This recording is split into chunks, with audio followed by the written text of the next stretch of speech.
Good morning friends, welcome to my YouTube channel advocate Amit Kumar Gupta. अपने income tax के cases की series में आज जो केस हम लोग डिस्कस करेंगे वो इलाहाबाद हाई कोर्ट ने रिट पिटीशन में डिसाइड किया। बहुत ही ज़बरदस्त जजमेंट इलाहाबाद हाई कोर्ट ने दिया और ये जो जजमेंट है वो एक तरीके से डिपार्टमेंट के को एक सबक है कि जिस तरीके के डिपार्टमेंट ऑर्डर पास करता है अपने एक माइंडसेट के साथ कि ये मानते हुए कि जो भी एसएससी ने अपने रिप्लाई दिए हैं हमने उनको नहीं मानना। ये कहीं ना कहीं हमारे इनकम टैक्स डिपार्टमेंट का एक माइंडसेट है कि जो भी एसएससी ने कहना है हमने उसको खाली अंडर द कारपेट रख के कुछ स्टैंडर्ड्स लाइन लिख के ऑर्डर के अंदर उनको आगे जो है वो बढ़ जाना है और एसएससी के अगेंस्ट जो है वो ऑर्डर पास करना है। This is the perfect example जो केस मैं आप लोगों के सामने डिस्कस करूंगा। फ्रेंड्स, इलाहाबाद हाई कोर्ट का केस है। केस का नाम है Dharmendra Kumar Singh versus union bank of India and others. Section 148 का मैटर है। असेसमेंट ईयर 18-19 का मैटर है। एसएससी को सेक्शन 148A क्लॉज बी का नोटिस इशू किया गया और उसको ये कहा गया कि आपने 20 लाख रुपए से ज़्यादा की प्रॉपर्टी खरीदी है और इसके बारे में आप अपनी डिटेल प्रोवाइड कीजिए। एसएससी ने अपने सारे दस्तावेज दिए। एसएससी ने कहा कि साहब ये मैंने 2012 के अंदर अपना फ्लैट बुक किया था। 2012 के बाद धीरे धीरे एसएससी ने अपनी पेमेंट्स की थी। सारी पेमेंट्स चेक से की थी और सारी पेमेंट्स का सबूत जो है वो एसएससी ने डिपार्टमेंट को दिया सेक्शन 148A क्लॉज बी के नोटिस के अगेंस्ट।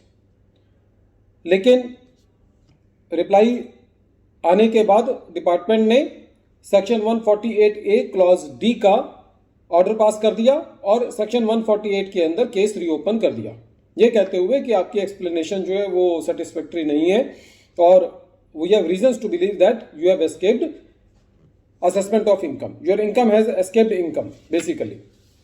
उसके बाद एसएससी जो है वो सेक्शन 148A क्लॉज डी के इस ऑर्डर के अगेंस्ट जो है वो रिट में चला गया और जो हाईकोर्ट ने अपनी ऑब्जर्वेशंस दी इस केस में दैट आर वेरी इंपॉर्टेंट। तो सबसे पहले तो हाई कोर्ट ने जो सेक्शन 148A क्लॉज डी का जो ऑर्डर था उसको क्वैश कर दिया और ये कहा कि एसएससी ने अपनी सारी जो इंफॉर्मेशन थी वो आपको दे दिया, पूरा सेटिस्फैक्टरी रिप्लाई दे दिया। उसके बाद भी आपने एसएससी का जो है वो केस रीओपन किया जो कि गलत है। जो आपने 148A क्लॉज डी का ऑर्डर पास किया है वो भी गलत है और जो आपने उसको 148 का नोटिस दिया है वो भी गलत है। इसके अंदर कुछ ऑब्जर्वेशंस जो हैं कोर्ट की ये थी। कोर्ट का कहना था कि आपने उससे मांगा कि 20 लाख रुपए का आपको डिटेल देनी है। 2012 के अंदर वो फ्लैट बुक कर चुका, उसने over a period of time जो है वो अपनी पेमेंट किया और एसएससी जो है वो उसने सारा बैंकिंग चैनल के थ्रू आपको दे दिया और तब भी आप जो है वो खाली ये लिखते हैं कि the explanation of the assessee is not tenable and it is a fit case for reopening under section 148। तो दिस इज नॉट जस्टिफाइड। और कोर्ट का ये कहना था कि the officer acted arbitrary and illegally. ये ऑब्जर्वेशंस हैं कोर्ट की। उन्होंने ये कहा कि the information was fully explained by the assessee. Court का ये कहना था कि एसएससी ने जो भी उसको एक्सप्लेन करना था वो पूरी तरीके से एक्सप्लेन कर दिया है। कोर्ट ने कहा कि the department passed the impugned order on totally extraneous grounds which were not part of the show cause notice. Court का कहना था कि आपने जो ऑर्डर पास किया है वो उन ग्राउंड्स पे किया है जो कि शो कॉज नोटिस का पार्ट ही नहीं था।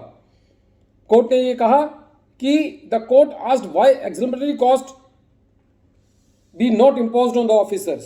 कोर्ट ने यह कहा कि आप हमें ये बताएं, डिपार्टमेंट को ये कहा कि आप कोर्ट को ये बताएं कि आपके ऑफिसर्स के अगेंस्ट जो है वो ऐसे ऑर्डर पास करने के लिए कॉस्ट क्यों ना लगाई जाए। कोर्ट का ये कहना था the court said that the order under section 148A clause D was patently erroneous and grossly illegal which also reflects abuse of power by the concerned officers। Friends, ये तो हम डेली देखते हैं कि जो ऑफिसर्स को जो पावर दी गई है उनका कितना मिसयूज वो लोग करते हैं। कोई एसएससी के सबमिशंस को, उनके रिप्लाईज को वो कंसीडर नहीं करते और खाली for the sake of completing the formality वो उसका जिक्र अपने 2 लाइनों के अंदर ऑर्डर के अंदर करते हैं और ऑर्डर जो है वो पास कर देते हैं।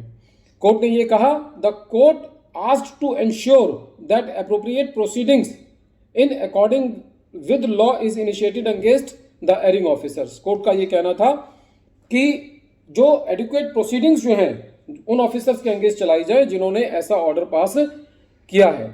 Friends, this is a landmark judgment of the Allahabad High Court on section 148, where the 148A clause D orders have been passed in spite of submitting any explanation by the SSC. SSC ने कोई भी explanation पास की हो, department जो है वो खाली उन इंफॉर्मेशन को लेता है, क्योंकि वो तो SSC ने पोर्टल पे डाल देनी है, और उसके बाद खाली जो है वो अपना ऑर्डर पास कर देता है. So this is a landmark judgement by the Allahabad high court, and this is a beautiful judgement by the Allahabad High Court, which has quashed the order under section 148A clause D and the notice under section 148. Thank you, friends.